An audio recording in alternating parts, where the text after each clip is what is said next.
Welcome to Geo Mystic India. Every monsoon, Indian cities face the same contradiction. Heavy rain falls in a few hours. Roads flood.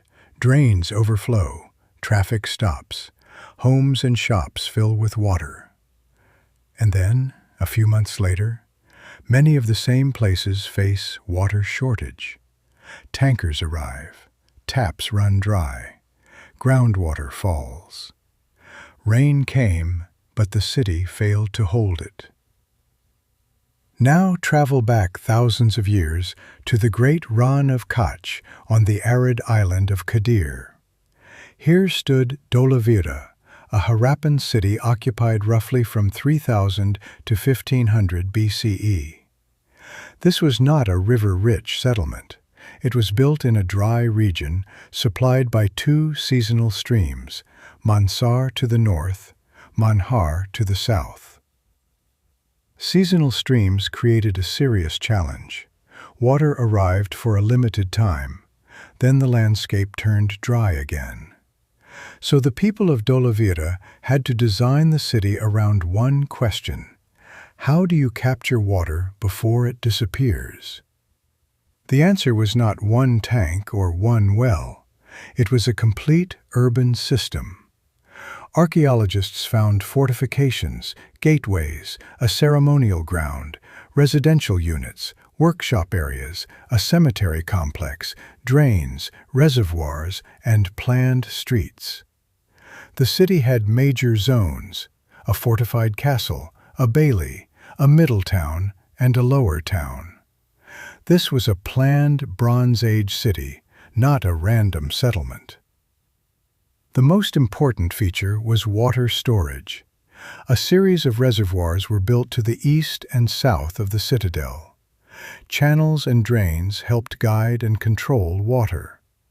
Some structures used the natural slope of the land so rainwater and seasonal flow could move toward storage areas instead of vanishing into the desert. Gujarat tourism describes Dholavira as having one of the world's earliest excavated water conservation systems. It also mentions rainwater harvesting extending from the city walls. That means the walls were not only for protection. The layout itself helped manage water. Now imagine the monsoon in ancient Kachchh. Rain falls over dry land.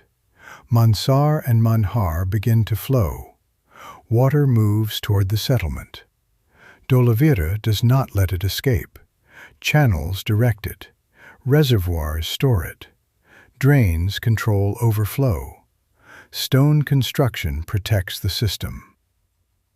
This is the core of Dholavira's genius. Water was not added after the city was built. Water was built into the city's design. The site also shows strong construction planning. Dholavira used stone masonry with mud brick cores, which helped preserve many structures. The city was aligned with order, proportion, and direction. Its fortified areas, streets, reservoirs, and drains show careful planning at the scale of an entire city. Excavations also revealed bead processing areas and many objects: copper items, shell objects, stone and semi-precious jewelry, terracotta pieces, gold, ivory, pottery, seals, tools, fish hooks, animal figures, and imported vessels. These finds point to craft production, administration, trade, and social organization. UNESCO also notes links with other Harappan cities, Mesopotamia, and the Oman Peninsula.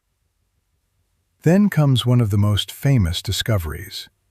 Near the northern gateway, archaeologists found a large signboard with 10 big symbols from the Indus script.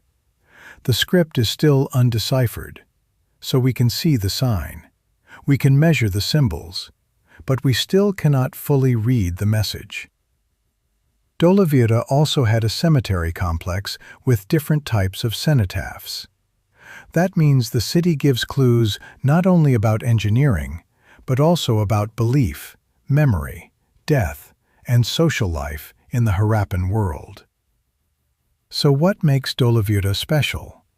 A dry island location, 2 seasonal streams, a walled city, fortified zones, reservoirs, channels, stormwater drains, rainwater harvesting, workshops, trade goods, a mysterious signboard, and evidence of a society that lasted for many centuries.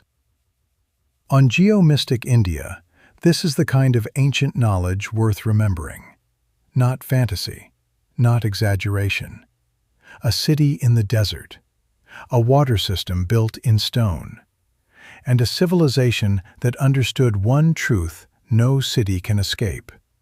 Without water, there is no city.